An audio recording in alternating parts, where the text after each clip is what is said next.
누가복음 2장 1절부터 14절까지 교독하겠습니다.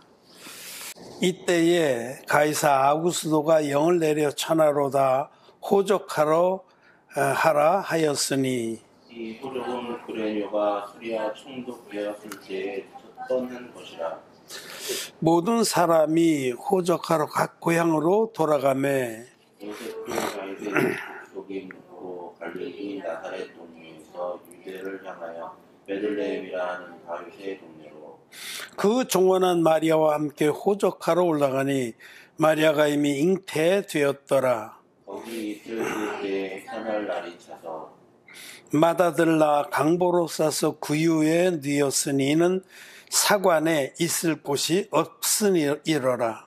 그 지경에 목자들이 밖에서 밤에 자기 양떼를 지키더니 주의 사자가 곁에 서고 주의 영광이 저희를 두루 비추매 크게 무서워하는지라. 천사가 이르되 무서워 말라. 보라, 내가 온 백성에게 미칠 큰 기쁨의 좋은 소식을 너희에게 전하노라. 오늘날 다윗의 동네에 너희를 위하여 구주가 나셨으니 곧 그리스도 주시니라. 너희가 가서 강보에 사여 구유에 누인 아기를 보리니 이것이 너희에게 표적이니라 하더니 호련히 허다한 천군이 그 천사와 함께 있어 하나님을 찬송하여 가로되, 지극히 높은 곳에서는 하나님께 영광이요 땅에서는 기뻐하심을 입은 사람 중에 평화로다 합니다. 아멘. 예, 반갑습니다. 우리 성도 여러분, 각 처소에서 함께 구유에 누이신 아기 예수님을 찾아뵙고 경배하는 시간이 되기를 바랍니다. 누가복음은 의원, 의사인 누가가 기록한 성경입니다. 예수님의 탄생과 일부 유년 시절까지를 가장 자세하게 기록한 성경이 누가복음입니다. 누가복음 1장에 보면 3절, 누가복음 1장 3절에 그 모든 일을 근원부터 자세히 미루어 살핀 나도 데오빌라 각하에게 차례대로 써보는 것이 좋은질 아노니.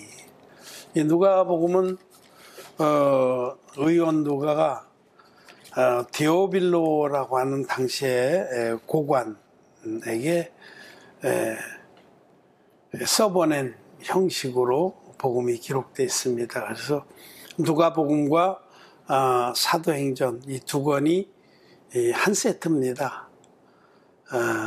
누가복음은 예수님의 태어나심과 사역과 교훈들에 관해 쓴 것이고, 사도행전은 예수님께서 부활하고 승천한 후에 사도들이 그 주의 복음을 어떻게 전했는지에 대해서 기록한 것이죠.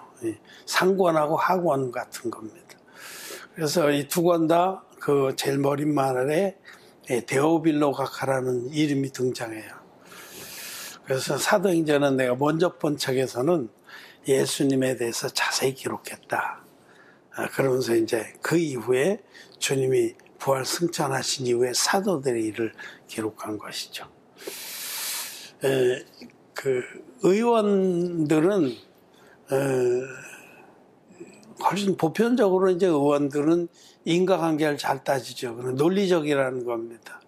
어떤 병이 있으면 그 병이 왜 일어났는지, 병이라는 것은 병인과 병증이 있거든요. 병증, 밖으로 드러난 증세, 이걸 이제 신드롬이라고 하는데, 예를 들어서 열이 난다고 하면 열이 난 원인은 여러 가지가 있을 수 있잖아요. 감기 바이러스에 의해서 날 수도 있고, 염증으로 날 수도 있고. 그러니까 그 원인을 찾아야만 병은 치료되는 겁니다. 근원을 찾아야. 예수님께서 12해 동안이나 혈루병을 앓고 있던 여인의 혈루 근원을 말려주신 것처럼 그 근원을 병인, 원인이라고 하는데 병의 원인을 찾아야 병의 증상을 없애서 치료를 하는 거죠. 그래서 이 얘기는 누가는 아주 논리적인 분일 수 있다. 직업이 의사잖아요. 사도 바울을 섬기면서 따라다니면서 그의 건강을 돌봐주고 함께 복음을 전했던 의원입니다. 이 얘기는 왜 드리냐면 지금 이 누가복음 1장 3절에서 누가는 그 다른 복음사가에 비교해 볼 때 자료들을 차곡차곡 모아서 그것을 그 순서에 따라 자세하게 기록했다는 겁니다. 여기 3절에 보듯이 이 모든 일을 근원부터 자세히 미루어 살핀 나도 데오빌로 각하에게 차례대로 써보내는 것이 좋은 줄 아나노니. 이 차례대로라는 것은 이 모든 사건을 기술할 때에 이 편년체라고 그래요. 시간의 순서대로 기술하는 거예요. 그래서 누가복음 비교적 그 근원에서부터 차례대로 이렇게 기록해 준 성경인 줄 알 수가 있고, 상당히 그 체계적이고 논리적으로 쓰여진 성경이다. 이런 것을 우리 알 수가 있습니다. 그런데 이제 한 가지 특징은 차례대로 기록하면서 이 근원에서부터 살펴본 누가가 무엇을 먼저 기록하냐면 세례 요한의 그 출생을 먼저 기록을 합니다. 세례 요한의 출생을 기록한 것은 이 누가복음밖에 없어요. 다른 복음에서는 세례 요한의 출생 부분에 대해서는 기록을 안 했어요.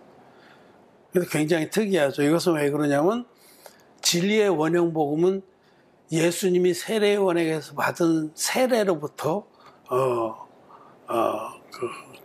시작되기 때문에 이 세례 요한을 먼저 자세히 기록을 한 겁니다. 그의 부모가 누구며 그가 어떻게 이 땅에 오게 됐는지를 기록하고, 그리고 이제 세례 요한의 어머니인 엘리사벳과 마리아가 친척지간이었던 것도 밝히고, 그 개월수도 정확하게 세례 요한이 예수님보다 한 6개월 먼저 태어나셨어요. 그런 그 관계라든지 이런 것들을 자세하게 기록한 것이 누가복음입니다. 근데 이 누가복음에서 예수님의 출생에 대해서도 제일 자세하게 그 시공간적인 그런 측면을 아주 신문 기사를 보듯이, 신문 기사는 육하원칙이라고 그래서 쓰잖아요. 언제, 어디서, 누가, 무엇을, 어떻게, 왜. 이게 육하원칙 아니잖아요. 이 육하원칙입니다. 5W1H라고 그러는, 그렇듯이 그렇게 아주 정말 왜 이런 일이 일어났는지까지도 다 자세히 기록하고 있습니다. 그러면서 오늘 우리가 읽은 누가복음 2장일 때는 이때에 가이사 아구스도, 가이사는 게사르, 즉 황제라는 뜻입니다. 로마 황제 어구스투스, 우리 번역은 아구스토라고 되어 있지만 어거스투스라는 로마 황제가 있어요. 실제로 역사적으로 유명한 황제입니다. 그 황제가 로마의 통치권 안에, 즉 로마 제국 안에 있는 모든 사람들, 로마 본토뿐만 아니라 그 속국들, 식민지들에 있는 모든 사람들에게 호적조사령을 내렸습니다. 왜 그렇겠어요? 그거는 이 호구조사가 그 식민 지배하는데 제일 기본이에요. 우선 세금을 받아야 되고 필요하면 징집, 노예나 뭐 군인으로 징집도 해야 되기 때문에 이 호구조사를 하는 것은 아주 통치의 기본 원리입니다. 그래서 전 그 식민지에 호구조사를 명했어요. 그 실질적으로 이제 이런 것들이 나중에 그 역사, 로마사하고 대조해 봤을 때 정확히 일치를 하는 겁니다. 어구스토 황제 때 실제로 호구조사가 있었고, 그때의 수리아 지방, 지금 예수님이 살고 있던 태어나신 이 갈릴리 가나안 땅의 갈릴리 지방, 북쪽이죠. 이 갈릴리 지방은 수리아 총독의 지배 아래에 있었습니다. 그 북쪽이 수리아인데 이 수리아 지방의 총독이 그 구레뇨입니다. 키레노스라는 총독이 지배할 때 그 자기 총독의 관할에도 동일하게 황제의 명령을 쫓아서 호구 조사를 했습니다. 호적 조사죠. 그럼 그때는 다 각기 고향으로 돌아가서 호적을 등록하게 돼 있어요. 우리로 치면 본적이죠, 본적. 그래서 이제 요셉, 그 예수님의 양아버지인 요셉, 예수님을 육신적으로 낳은 마리아와 약혼한 관계에 있던 요셉은 자기 약혼 후에 배가 불러오는데도 그 기한에 맞춰서 호구조사에 응하려고 자기는 다윗의 족속인고로 다윗의 고향인 베들레헴으로 올라갔습니다. 베들레헴은 유다 땅에 있었고 지금 예수님을 잉태한 마리아와 요셉이 사는 곳은 갈릴리입니다. 아주 멉니다. 강원도에서 뭐 경상남도쯤 갔다 이렇게 생각하면 돼요. 그렇게 먼 거예요. 강원도 남쪽에서 상당히 먼 거리예요. 근데 그 만삭의 그 약혼녀를 데리고 그 먼 길을 갔습니다. 가서 고향 땅에 가보니까 사람들이 많이 모였죠. 호적하러 온 사람들이, 외지 사람들이 많이 와서 그 조그만 베들레헴도 그렇게 큰 곳이 아닌데 베들레헴의 그 여인숙, 사관이라고 하는데 이거 여인숙이에요. 여인숙. 그 당시에 여인숙. 뭐 그게 몇 개나 있겠어요? 한두 개 있겠죠? 그러니 이미 꽉 찼어요. 여인숙은. 그래서 있을 곳이 없어서 이리저리 막 찾아 헤매다가 마리아의 양수가 터지게 된 거죠. 급하게 되니까 이제 그 마구간, 짐승들의 그 우리인 마구간에 들어가서 출산을 하게 됩니다. 그래서 이 기록들을 여기에 쭉 기록하고 있는 거죠. 예수님은 하나님이십니다. 감히 우리 인간으로서는 눈을 들어서 그분을 뵐 수도 없는 정말 존귀하시고 어미하신 하나님이십니다. 하나님이신 그분이 우리를 구원하러 오셨는데 그것도 뭐 궁궐이나 고관 대작의 집에 편안한 그런 곳에 좋은 천으로 이렇게 감싸여서 태어나신 게 아니라 아마 마리아도 혹시 중간에 출산할지 몰라서 뭐 기저귀나 이런 걸 준비해 갔던 것 같아요. 뭐 강보에 싸서 구유에 뉘었다라고 하니까 급히 그 보따리에서 꺼낸 그런 천 조각을 꺼내서 태어난 예수님을 감쌌죠. 근데 정말 편안한 곳에서, 따뜻한 곳에서, 위생적인 곳에서 태어나신 게 아니라 지금 그 엄청난 하나님께서 존귀하시고 영화로운 분께서 이 마구간에서 태어나셔서 짐승들이 이 밥통으로 쓰는 구유에 거기에 누이신 거예요. 역사적 사실입니다. 지극히 높으신 분이 가장 낮은 곳으로 오신 것은 모든 인류를 전부 구원하시기 위해서 가장 낮은 곳으로 가장 비천한 모습으로 오셨다는 것입니다. 누구든지 그분을 가까이 가서 뵐 수 있도록 가장 낮은 곳으로 오신 겁니다.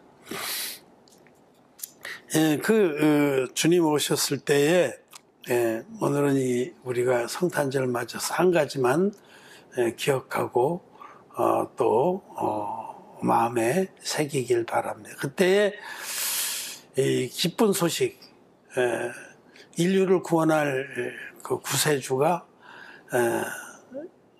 이 땅에 오셨다. 오래전부터 약속하셨던 그 하나님의 어린 양이 오셨다는 소식을 들은 자들이 누구냐면 이 들에서 양과 염소와 이런 가축들을 치고 있던 목자들이었습니다. 그 기쁜 소식을 목자들에게 처음 전해주셨고 그 목자들이 그 소식을 듣고 기뻐하며 가서 경배를 했다라는 겁니다. 목자는 그 당시에 지금 이 성경에 들에서 경야했다, 들에서 밤을 지샜다 이런 뜻입니다. 가장 낮은 신분의 사람들이죠. 양과 염소를 지키면서 양과 염소들 곁에서 그냥 이렇게 움막을 지었든지 아니든지 이렇게 뭐 덤불 속에 자든지 양떼들을 그들 소리와 더불어 들으면서 아침이 오기를 얼마나 기다리겠어요. 성경에 보면 그 파수꾼이 새벽을 기다리는 것과 같습니다. 이렇게 간절히 그 해가 뜨기를 기다렸던 그 파수꾼처럼, 너무 추니까, 너무 또 어둡고 두려우니까. 이 목자들도 그 들에서 얼마나 해가 뜨기를 기다렸겠어요. 또 그들의 삶이 얼마나 고단했겠어요. 그런데 그런 목자들에게 천사들이 제일 먼저 그 큰 기쁨의 좋은 소식을 전했다는 겁니다. 우린 예수님 태어나셨을 때에 예수님께 찾아와서 경배한 또 다른 사람들이 있습니다. 그들은 누구냐? 마태복음에는 동방에서 온 현자들, 사람 수는 안 나타나요. 현자들, 그냥 그 보물이 황금과 유약과 몰약이라고 해서 세 사람이라고 이렇게 그냥 의뢰이 그냥 그렇게 추정을 하지, 그냥 동방에서 온 현자들이라고 되어 있습니다. 분명히 하나는 아니에요. 복수니까. 둘이나 셋이나 넷이나 열이나 모르겠어요. 네, 그냥 관념적으로 동방박사 세 사람이라고 찬송도 만들고 그러죠. 그 동방에서 온 현자들이 태어나신 예수님께 자기들이 귀하게 준비해온 그 헌물을 선물로 드리고 경배했고, 그보다 먼저, 순서적으로 볼 땐 아마 그보다 먼저일 거예요. 태어나신 날 그날 밤에 들에서 경야하던 목자들에게 천사가 나타나서 그 큰 기쁨에 좋은 소식을 전해주고 그들이 속히 가서 예수님을 뵙고 경배한 겁니다. 이 두 무리, 들에서 경야하던 목자들과 예수님을 뵙고 경배하고자 찾아온 아주 먼 나라에서 온 동방의 현자들, 이건 이스라엘 백성이 아니에요. 그 당시로 하면은 이스라엘의 동쪽이니까 아라비아든지 뭐 인도든지 동쪽에서 멀리서. 무엇이 공통적이냐면요, 이 두 무리는 다 같이 그 영생을 사모하는 자들이다라고 볼 수가 있습니다. 영생을 사모하는 자들. 영생을 사모하는 자들에게 주님은 오십니다. 이 인생의 고난을 겪으면서 우리는 이 현생보다는 영생을 사모하게 되는 겁니다. 인생에 이 땅에서 고난을 안 겪는 사람들은 영생을 사모하지 않습니다. 또 하나는 동방의 현자들은 좀 살만했던 것 같아요. 왜냐하면 그 당시에 먼 곳에서 이렇게 다른 곳에 갈 만한 사람은, 그리고 또 금과 유황과 몰약같이 귀한 것을 준비한 사람은 돈 살만한 분들이에요. 좀 부유층이고 상류층이고 그렇겠죠.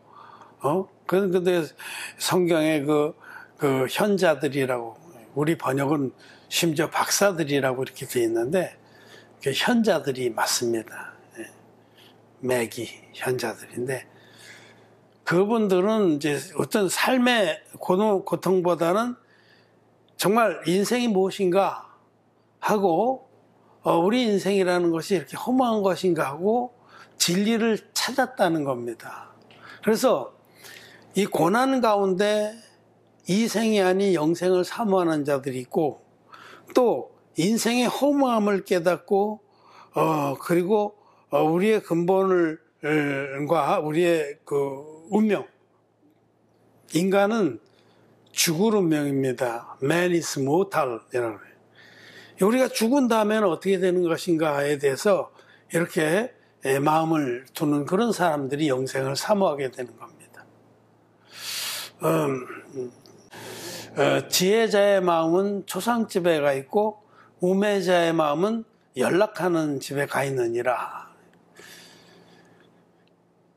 우매자, 그리고 시편의 말씀에는 그 어리석은 자는 그 마음에 이르기를 하나님이 없다 하도다 라고 또 이야기하고, 그 우매자, 미련한 자들은 누구냐면 멸망하는 짐승과 같은 자들이다. 사람이 존귀하나 깨닫지 못하는 자는, 즉 미련한 자는 멸망하는 짐승과 같다. 즉 영생을 사모하지 않는 그런 자는 미련한 자입니다. 멸망하는 짐승과 같은 겁니다. 지혜자는, 참으로 지혜로운 사람은 자기가 살아온 날수를 생각해 봐요. 내가 이렇게 살아왔는데 이게 뭔가. 그래서 솔로몬처럼 헛되고 헛되니 헛되고 헛되며 모든 것이 헛되더라라는 그런 결론에 도달하고, 그럼 우리들이 이 죽음은 끝이냐, 이 죽음 너머의 세계에 대해서 사모하게 되는 겁니다. 왜냐하면 하나님께서는 우리 사람에게 영생을 사모하는 마음을 주셨기 때문입니다. 그래서 진리를 찾는 자들이 영생을 사모하게 되고, 이 땅의 고난 가운데서 이 땅이 다가 아니라는 것을 깨달은 자들이 영생을 사모하게 되는 겁니다. 동방의 현자들은 진리를, 빛을 사모하고 쫓는 자들이어서 영생의 주님, 자기들을 영원한 천국으로 인도해 줄 그 구원자를 찾고 있다가 아마 여러 가지 그 증거로서 찾았겠죠. 고대에도 많은 그런 그 기록들이 있었으니까 그들이 이 땅에 오실 자기들의 구원자를 찾아서 그분에게 믿음과 경배를 드리려고 황금과 유황과 몰약을 준비해서 예수님 만난 거죠. 그런 자들이 만나는 겁니다. 진리를 찾는 자들, 오늘날에도 진리를 찾는 자들이, 정말 진리가 무엇이냐, 진정성 있게 진리를 찾는 자들이 예수님을 만나는 겁니다. 빌라도도 입으로는 그렇게 말했어요. 예수님을 신문하다가 나는 진리를 위해서 왔다, 그렇게 말씀하시니까 빌라도가 진리가 무엇이냐, 그거는 정말 진정성 있는 질문이 아닙니다. 진리는 곧 이 하나님의 아들 예수 그리스도입니다. 나는 길이요 진리요 생명이니, 그 진리를 찾는 자들이 주님을 만나서 영생을 얻는 것입니다. 근데 이 목자들 같은 경우는 정말 그들의 삶이 너무 괴롭고 소망이 없고 고달프기 때문에 이 땅에 눈에 보이는 세계보다는 영원한 세계를 사모했던 겁니다. 이 누가복음에만 있는 또 다른 기사 중에 하나가 부자와 나사로입니다. 부자와 나사로에서 보세요. 그 부자는 아무것도 부족함이 없어서 떵떵거리고 호의호식하고 하루하루를 막 술과 기름진 음식으로 이렇게 지내고 있을 때, 그 나사로는, 거지 나사로는 그 집 대문에 앉아서 그 집에서 버리는 그 음식물 쓰레기를 주워 먹고, 그러면서 심지어는 개들이 와서 자기의 모든 그 상처난 곳들을 핥아주고 그렇게 고통스럽고 비참한 삶을 살았는데 어때요? 그들이 다 같이 죽어서 제2막의 세계가 펼쳐졌을 때 나사로는 아브라함 품에서 영생에 들어가 있었고, 부자는 불구덩이 가운데 영벌의 세계에 들어가 있었습니다. 즉, 이 세상에는 두 부류의 사람이 삽니다. 여러분들도 여기 오늘 말씀에서 생각해 봐야 됩니다. 이 세상에는 두 부류의 사람이 삽니다. 하나는 현세에만 마음을 두고 그것으로 만족하는 사람들이 있고, 또 하나는 현세의 삶이 부유하든 아니든 이거는 헛되고 허망하다, 이거는 잠시 지나가는 것이다라는 것을 깨닫고, 그게 진짜 지혜로운 자죠. 깨닫고 영원한 세계를 사모하는 자가 있더라. 현세의 마음을 다 쏟는 자가 있고 영생의 마음을 두는 자가 있다는 겁니다. 이 두 부류의 사람이 있어요. 여러분은 어느 부류에 속합니까? 여러분은 지금 자기 자신이 현세의 마음을 다 쏟고 있는 자냐? 아니면 이거는 이 세상이나 이 세상의 것들도 다 지나가되, 사도 요한이 요한일서에서 그렇게 말씀하죠. 보통 사람들이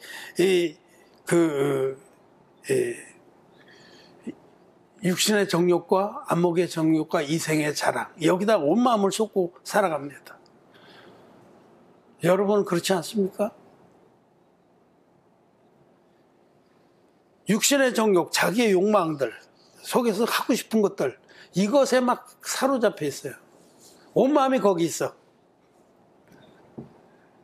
육신의 정욕과 안목의 정욕, 눈구녕으로 막 좋은 데 가보고, 이 안목의 정욕이 이거 대단합니다. 눈으로 막 TV에서 빠져 죽는 사람들도 마찬가지예요.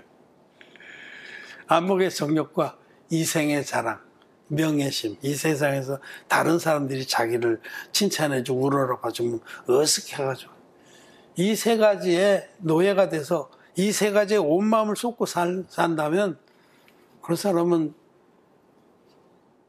예수 그리스도를 정말 자기 마음에 만나질 못합니다. 그 사람의 마음에는 주님이 태어나시질 않습니다. 우리에게 다소간에 그런 것이 있겠지만 그런 것보다는 영원한 세계에 온 마음을 두는, 그것이 영원한 세계가 실체입니다. 이 세상은 허상입니다, 여러분. 허상이라는 건 뭐예요? 신기루처럼 있다가 사라지는 거잖아요. 실제로 이 세상, 우리가 눈에 보이는 세계가 실체인지 압니까? 이건 허상입니다. 이런 건 다 지나가는 겁니다. 뜰에서 경야하던 그 목자들은 자기들의 고달프고 또 소망없고 괴로운 그런 쓰라린 그 삶들을 지나가는 거라고 인식을 하고, 그들이 비록 그렇게는 오늘 하루하루는 고달플지라도 그들은 하늘을 바라봤습니다.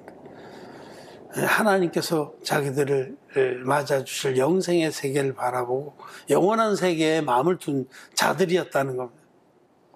영생의 마음을 둔 자들에게 주님은 오십니다. 여러분들의 마음이 이 심령이 가난하게, 심령이 가난한 자는 복이 있나니 천국이 저희 것이며, 그런데 가난한 심령으로 이 땅의 것들에 막 코박고 빠져 죽을 그런 정도가 아니라, 그런 사람들의 마음에는, 이 세상에 재미와 쾌락에 빠져 있는 사람들의 마음에는 주님이 들어가실 자리가 없었어요. 여기 베들레헴의 사관에 그 주님이 들어갈 자리가 없었잖아요.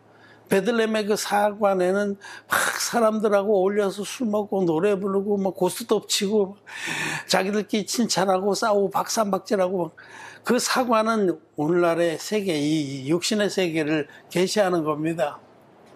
베들레헴의 사관 같은 그 세상에 모든 것을 몰빵하고 거기서 막 그 여리고의 그 여리고라는 이름, 그 이름이 향취라는 뜻이에요. 세상의 그 향취, 세상이 주는 그런 쾌락, 이런 것에 빠져 있는 사람들에게는 예수님이 들어갈 자리가 없는 거예요. 그래서 정말 짐승들과 가축 같은 그런 자의, 심령이 가난한 자의, 그런 마구간같이 소탈한 자의 그 마음에 주님 오셔서 거기서 태어나신 겁니다. 자, 우리는 가장 우리가 마음에 두어야 될 것은 영원한 세계입니다. 지혜자의 마음은 초상집에 가 있고 우매자의 마음은 연락하는 집에 가 있느니라. 이 들에서 경야했던 그런 목자들처럼 우리 마음이 정말 하늘에 소망을 두고 하나님이 우리를 모든 죄에서 구원하신 그 진리의 복음에 우리의 기쁨을 두고 우리의 믿음의 뿌리를 내리고 이 땅 살아가는 동안에 위의 것을 찾는 자들이 되기를 바랍니다. 위의 것을 구하고 땅의 것을 구하지 말라라고 말씀하셨는데, 이 땅의 것은 다 지나가는 겁니다. 우리가 필요하기 때문에 일도 하고 그러는 거죠. 필요하기 때문에. 살아가는데 필요한 만큼 있으면 족한 겁니다. 먹을 것과 입을 것이 있으면 족한 줄로 알라. 그리고 우리 마음은 온통 영생의 천국, 우리 아버지의 나라에 두는 것이, 그런 자들에게 주님은 그 마음에 오셔서 태어나시고 그 마음에 영원토록 함께 하실 줄 믿습니다.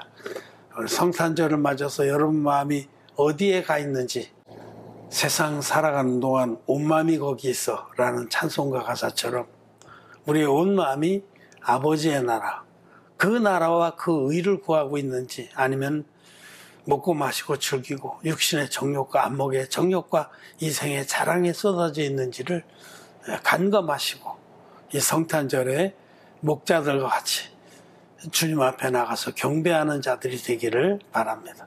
말씀을 마쳤습니다.